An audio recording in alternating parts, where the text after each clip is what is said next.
பள்ளிக்கூடம் போறவனும் கல்லூரிக்கு போறவனும் குடிசையில இருப்பவனும் கோபுரத்தில் வசிப்பவனும் ஏறு பூட்டி உழைப்பவனும் ஏசி கார்ல போறவனும் சந்தைக்கு தான் போறவளும் ஷாப்பிங் மால் போற பொண்ணும்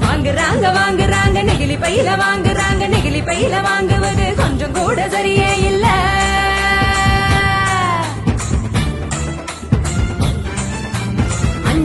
யூஸ் பண்ணி அங்கே இங்க போடுறாங்க குப்பையில சேருதுங்க குவியலாக குவியுதுங்க மண்ணோடு கலக்குதுங்க